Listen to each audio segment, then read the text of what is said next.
Thank you for joining Real Talk with Sharon. We have a special guest. Her name is Jazz from the Valley. Hi, Jazz. Welcome to the show. Hi, thank you for having me.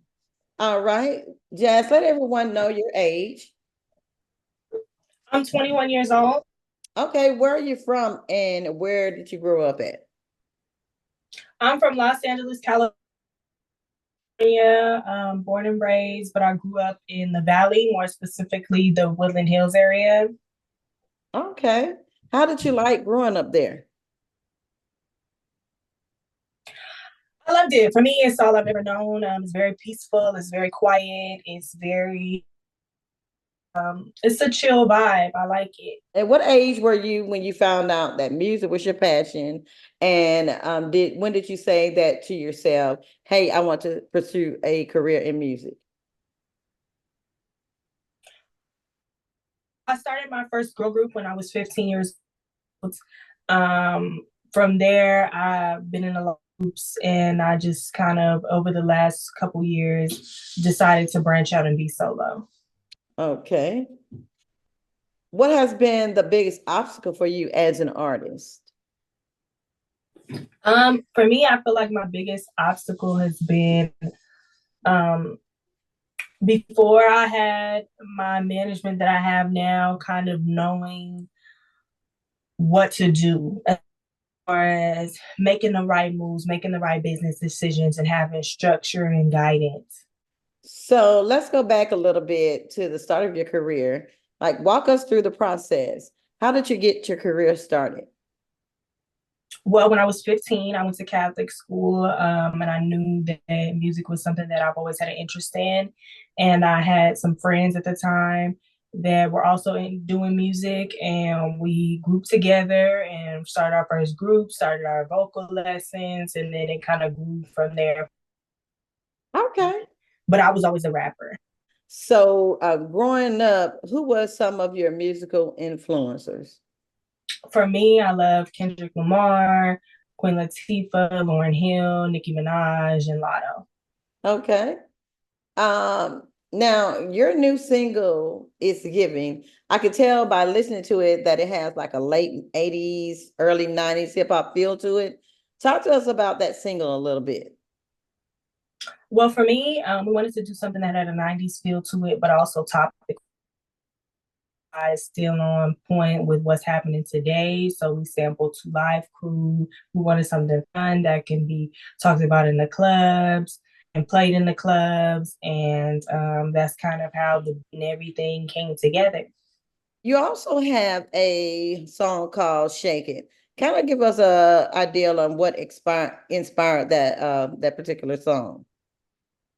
Well, for me, it's my very first single that I had ever put out as a solo artist, and I had knew that I wanted something that fun, but that would also introduce the world. I'm here. It's just Jazz from the Valley.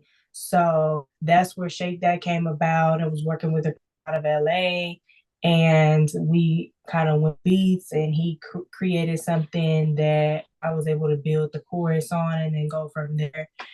And just something that was fun and different and good for the summer. So, how do you feel about the rap scene now? Like, who do you listen to in 2024? For me, I feel like my hat goes off to the Cardis, the Megans, the Lottos, the Sexy Reds. As far as who I listen to Megan, I listen to Cardi, I listen to Lotto, but I do feel that it is a tad bit over sexualized as far as everything is just in your face. There's no mystery, there's no surprise, there's no guessing. It's just it's out there.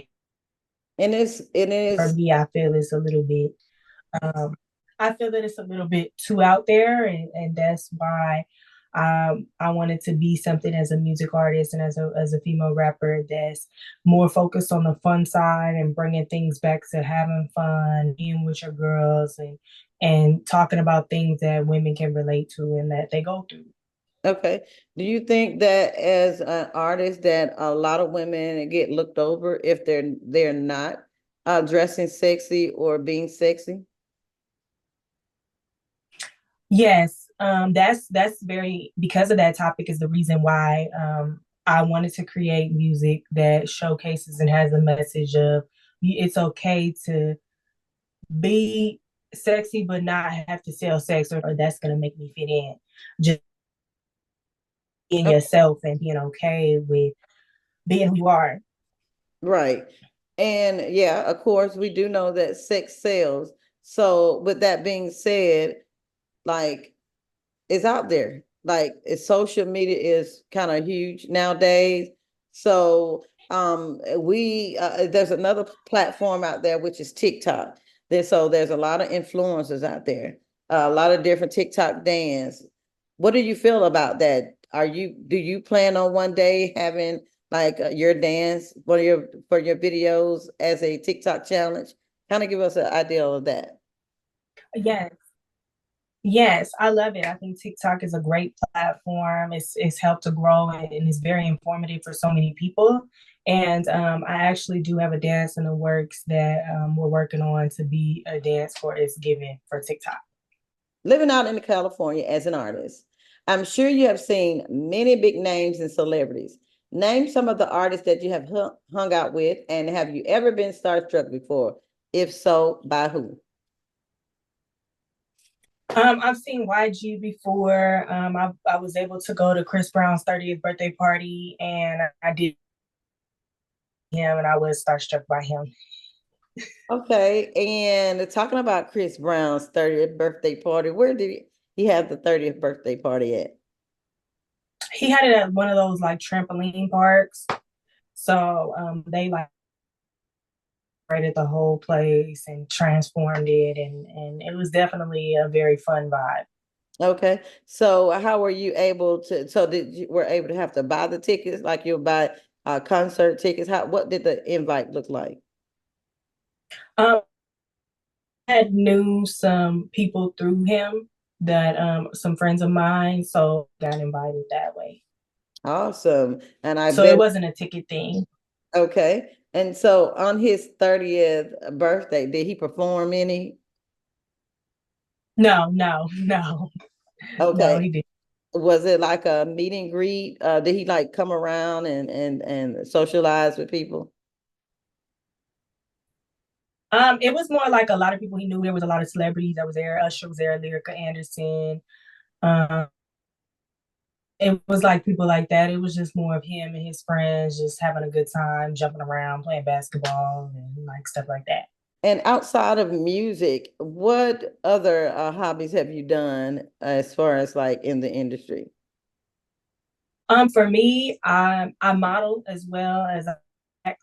So there's that. I collaboratively write a lot of my music, and I'm really into photography and just the scenes and things like that. Okay. Now, all the songs that you have out right now, do you have like talk about collab? Do you have any collaborations out right now, or are you planning on collaborating with anyone on any of your songs? As of right now, with the songs I have out, they're just me. But I am in talks and in works of collaborating with different artists and things like that. But it's just me right now. Okay. Now, for your music, is there a release date for an album anytime soon? As of right now, I'm just focused on singles, just pushing It's Given, and I'm gonna drop a couple more singles before the end of the year. I will do an album, but as of right now, it's just the singles. Okay. Now, for up and coming artists out there that is looking to follow in your footsteps and get where you are, what advice would you give them, and what things would you say watch out for? I would say practice your craft daily, day in and day out. I would say definitely, besides practice your craft, I would say make sure that this is something that you really want to do because it's a tough business. You know, there's a lot of rejection, there's a lot of no's, but it only takes one yes. Right. And as far as things to watch out for and to avoid, I would say make sure you have the right team around you, believe in you genuinely from the start. So because of that, you'll avoid negativity, you'll avoid being disappointed, you avoid putting yourself in situations that make you uncomfortable, and stay true to yourself. Really and truly know your image, know your brand, and be who you want to be, not who you think other people think you should be. For me, social media has made it very difficult as far as it's been a positive thing, but it makes every girl feel like every woman feel like I gotta look like the next person to be somebody, or this is how I should look, or this is how I should be. And I feel like I'm glad that we have now artists like Coyle Ray, Lola Brooke, people like that, along with the Megan Thee Stallions and along with the Glorillas and the Lizzos, where you can see different shapes and sizes of women.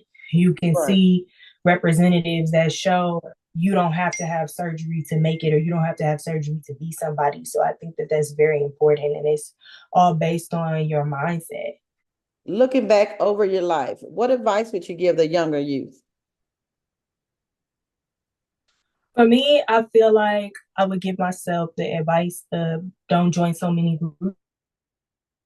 I feel like I always love the aspect of groups and what it stood for and the camaraderie between women. And I feel like it has helped me to be who I am today. But I feel like if I would have believed in myself more and been a solo artist Right. a lot earlier, I feel like it would have been better for me. Okay. As a solo artist, how is it like being a solo artist, like on your own, not having to get the opinion of like a group member, and just making your decisions on your own? For me, I love it. I feel like I have a great team around me, and I believe in myself. And it's less as far as you don't have the attitudes and the pettiness and the going back and forth on things, and everything's on me as far as believing myself and making it happen. And I think it's a much better decision. The dating scene out in LA, how is it? For me, I feel like it's okay. You Okay. know, it's you're gonna, especially being in the industry, you meet all kinds of people. I feel like it's a lot of, especially being in LA, it's okay. It's a lot of people that, especially in the entertainment industry, are pretending to be something that they're not, but it's just something that you're able to quickly kind of find out. But honestly, it's been okay. It hasn't been the greatest, but it hasn't been the worst. It's been okay. Okay. So if you so would you say, would you ever mix business with pleasure? I feel like no, because that's when drama and feelings get involved, and that can be something that causes a problem. So that is all the interview questions I have for you this time. So we're gonna go to the next segment of the show, which is called Real Talk. So this is like a real talk discussion. We just talk about things in the community and hot topics. So today we're gonna talk about relationship. So first question is, if a man asks you on a date, should he pay for the entire date?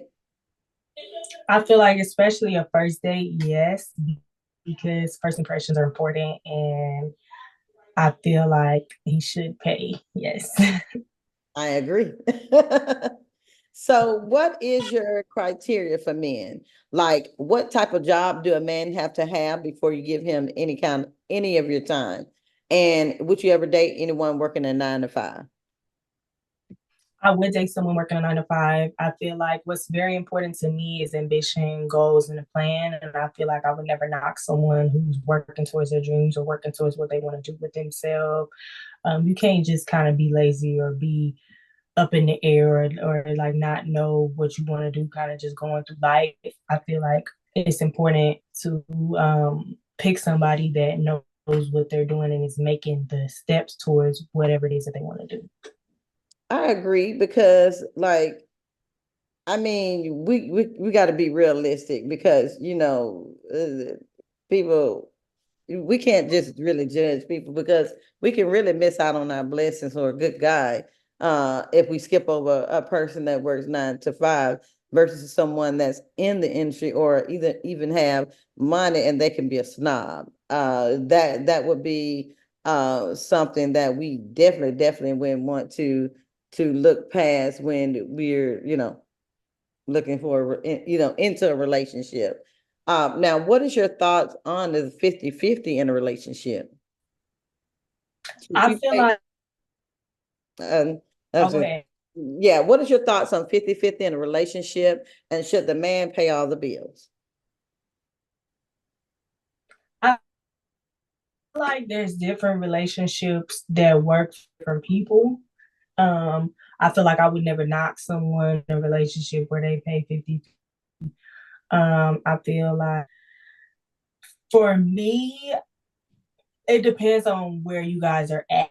And like if he's financially able to pay for everything, then and you contribute in other ways, then that's fine.